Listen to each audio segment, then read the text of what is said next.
सभी को नमस्कार। स्वागत है आपका हमारे YouTube चैनल पर। तो डियर स्टूडेंट, आज हम इस वीडियो में अध्यापन करने वाले हैं अर्धवार्षिक परीक्षा सत्र 2023-24 की दृष्टि से वेरी मोस्ट इम्पॉर्टेंट कक्षा 7 का जो सामाजिक विज्ञान का यह मॉडल प्रश्न पत्र है जो आपकी 65 अंक का आयोजित होगा। तो डियर स्टूडेंट, यह पेपर आपके लिए बहुत ही ज़्यादा महत्वपूर्ण होने वाला है तथा आपके लिए यह परीक्षा की दृष्टि से एक वरदान साबित होगा। इस पेपर को पढ़ करके निश्चित ही आप परीक्षा के अंदर बहुत ही अच्छे अंक प्राप्त कर सकोगे। तो डियर स्टूडेंट, पेपर को शुरू करते हैं। देखते हैं सबसे पहले 1 नंबर प्रश्न को हल करते हैं। राजस्थान का राज्य पक्षी हैं, तो यहाँ पर ऑप्शन दे रखे हैं मोर, गोडावण, तोता, कबूतर। तो राजस्थान का राज्य पक्षी कौन सा है? गोडावण है। सही उत्तर होगा बी। नेक्स्ट है अगला 2 नंबर प्रश्न, धात्विक खनिज की पहचान कीजिए। तो यहाँ पर है सीसा, तांबा तथा लोहा, ये जो है धात्विक खनिजों की श्रेणी में आते हैं, ध्यान रखना। नेक्स्ट है आगे 3 नंबर प्रश्न, इनमें से कौन सा मानव निर्मित पर्यावरण है? तो यहाँ पर जैसे पहाड़, समुद्र, सड़क, इनमें से कोई नहीं। तो सही उत्तर होगा सी, सड़क है जो क्या है? मानव निर्मित पर्यावरण है। नेक्स्ट है अगला प्रश्न 4 नंबर, पृथ्वी की सबसे भीतरी परत है। तो पृथ्वी की सबसे भीतरी यानी कि आंतरिक परत कौन सी है? सही उत्तर होगा बी, क्रोड। नेक्स्ट है आगे प्रिय विद्यार्थियों प्रश्न संख्या 26 5 नंबर जो 26 जनवरी 1950 के दिन 26 जनवरी 1950 के दिन क्या हुआ था? हमारे भारत देश का संविधान जो है लागू हुआ था। सही उत्तर हुआ था द, सही उत्तर डी। नेक्स्ट है अगला 6 नंबर प्रश्न, भारत में मुगल साम्राज्य का संस्थापक था। तो भारत में मुगल साम्राज्य का संस्थापक जो था वह था, सही उत्तर ए, बाबर। क्योंकि बाबर ने 1526 ईस्वी में भारत पर आक्रमण किया और यहाँ पर जीत करके भारत में मुगल साम्राज्य की नींव रखी। नेक्स्ट आगे प्रिय विद्यार्थियों प्रश्न है अगला, सही जोड़े बनाइए। तो यहाँ पर जोड़े बनाने हैं आपको, ये सवाल पक्का आएगा। तो इसके अंदर जैसे मनसब उस समय क्या था? एक पद था। सूबेदार गवर्नर को कहा जाता था। गुर्जर प्रतिहार गुजरात और राजस्थान में जो जातियाँ रहती थी। नेक्स्ट आगे पाल जो रहते थे बंगाल में रहते थे, तथा चोल है जो तमिलनाडु क्षेत्र में रहते थे। नेक्स्ट है अगले रिक्त स्थानों को भरिए। तो यहाँ पर 1 नंबर प्रश्न है, जियाउद्दीन बर्नी 14वीं सदी के इतिहासकार थे। ध्यान रखना यहाँ पर रिक्त स्थान में आपको भरना है जियाउद्दीन बर्नी।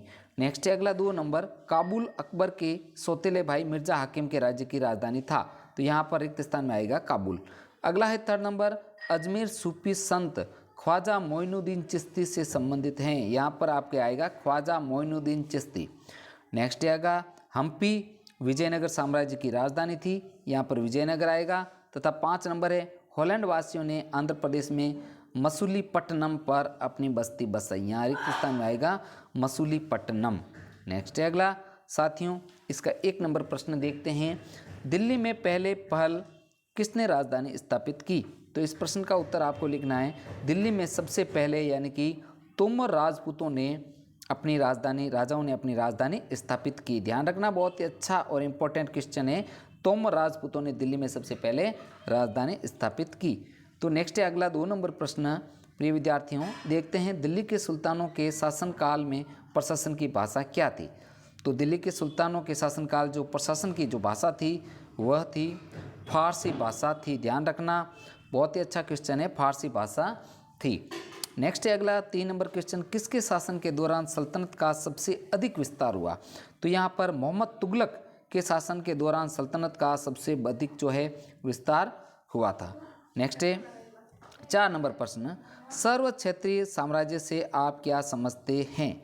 तो यहाँ पर सर्व क्षेत्रीय साम्राज्य का अर्थ लिखना है। तो इसका अर्थ देखते हैं कि सर्व क्षेत्रीय साम्राज्य से आशय एक साम्राज्य जो अनेक क्षेत्रों में फैला हुआ हो। भारतीय इतिहास में अनेक सर्व क्षेत्रीय साम्राज्यों का उत्थान व पतन हुआ है, जैसे चोल साम्राज्य, खिलजी साम्राज्य, तुगलक साम्राज्य व मुगल साम्राज्य। तो इस प्रकार इसका सर्व क्षेत्रीय साम्राज्य का आपको अर्थ लिखना है। अगला है सवाल, तो प्रिय साथियों आपसे रिक्वेस्ट है हमारी वीडियो को लाइक तथा शेयर जरूर कीजिए जिससे हमें मोटिवेशन मिले। देखते हैं अगला 5 नंबर जो प्रश्न है, मानव निर्मित पर्यावरण के 4 उदाहरण दीजिए। तो यहाँ पर मानव निर्मित पर्यावरण के 4 उदाहरण हैं, जैसे भवन है, सड़कें हैं, उद्योग है, पार्क है। ये सारे के सारे जो मनुष्य द्वारा बनाए जाते हैं ये मानव निर्मित पर्यावरण के उदाहरण हैं। नेक्स्ट है अगला 6 नंबर प्रश्न, पृथ्वी की 3 परतें कौन सी हैं या क्या है? तो आपको उत्तर लिखना है, पृथ्वी की 3 परतें हैं जो पर्पटी, मेंटल और क्रोड। ध्यान रखना, पर्पटी, मेंटल और क्रोड। अगला प्रश्न है 7 नंबर, आर्द्र दिन में गीले कपड़े सूखने में अधिक समय लगते हैं क्यों? तो इस प्रश्न का उत्तर है आर्द्र दिन में गीले कपड़े सूखने में अधिक समय लेते हैं क्योंकि आर्द्र दिन में वायु में जल वाष्प की मात्रा अधिक होती है। जैसे जैसे वायु गर्म होती जाती है उसकी जल वाष्प धारण करने की क्षमता बढ़ती जाती है और इस प्रकार यह अधिक आर्द्र हो जाती हैं। अगला है इसलिए आर्द्र दिन में कपड़ा सूखने में अधिक समय लगता है। नेक्स्ट है अगला 8 नंबर प्रश्न है जो चाहमानों के जो है नियंत्रण में आने वाले 2 प्रमुख नगर कौन से थे? तो यहाँ पर ध्यान रखना ये प्रश्न यहाँ पर नियंत्रण आएगा। तो चाहमानों के नियंत्रण में आने वाले जो प्रमुख नगर दिल्ली और अजमेर थे। ध्यान रखना दिल्ली का पुराना नाम था इंद्रप्रस्थ। तो यानी कि चौहानों के नियंत्रण में आने वाले ये प्रमुख 2 नगर थे। अगला प्रश्न है 9 नंबर, राष्ट्रकूट कैसे शक्तिशाली बने? बहुत ही अच्छा और वेरी मोस्ट इंपॉर्टेंट प्रश्न है। राष्ट्रकूट जो है शक्तिशाली कैसे बने? तो इसका आंसर हम देखते हैं। प्रारंभ में राष्ट्रकूट कर्नाटक के चालुक्य राजाओं के अधीनस्थ थे। 8वीं सदी के मध्य में एक राष्ट्रकूट प्रधान दंती दुर्ग ने अपने चालुक्य स्वामी की अधीनता से इनकार कर दिया, उसे हराया और हिरण्यगर्भ नामक एक अनुष्ठान ब्राह्मणों की सहायता से संपन्न कराया और जन्म क्षत्रिय न होते हुए भी क्षत्रिय के रूप में दोबारा क्षत्रिय तो प्राप्त कर शक्तिशाली बने थे। इस प्रकार जो है राष्ट्रकूट है जो शक्तिशाली बनी थी। नेक्स्ट अगला प्रश्न है जो मुगल प्रशासन में जमींदार की क्या भूमिका थी? तो इस प्रश्न का उत्तर आपको लिखना है। वे सभी मध्यस्थ व्यक्ति जो किसानों से राजस्व प्राप्त करते थे जमींदार कहलाते थे। प्राय गांवों के मुखिया या स्थानीय सरदार जमींदार होते थे। अब है अगला पॉइंट है जो जमींदारों का मुख्य कार्य किसानों से राजस्व प्राप्त करना था और दूसरा है तीसरा पॉइंट, वे एकत्रित किए गए राजस्व को सरकारी खजाने में जमा कराते थे। इस प्रकार है जो मुगल प्रशासन में जमींदार की भूमिका के ये 3 पॉइंट हमने किए। अगला है साथियों 11 नंबर प्रश्न, कारण बताइए जिसकी वजह से रास सुंदरी देवी रमाबाई और रुकैया हुसैन के लिए अक्सर ज्ञान इतना महत्वपूर्ण था। तो इस प्रश्न का उत्तर है रास सुंदरी देवी रमाबाई और रुकैया हुसैन के लिए अक्सर ज्ञान इस कारण से महत्वपूर्ण था क्योंकि वे अक्सर ज्ञान करके ही पुस्तकें पढ़ सकती थी तथा स्त्रियों के जीवन में परिवर्तन ला सकती थी तथा समाज में लिंग संबंधी असमानता के संबंध में अपने विचार रख सकती थी।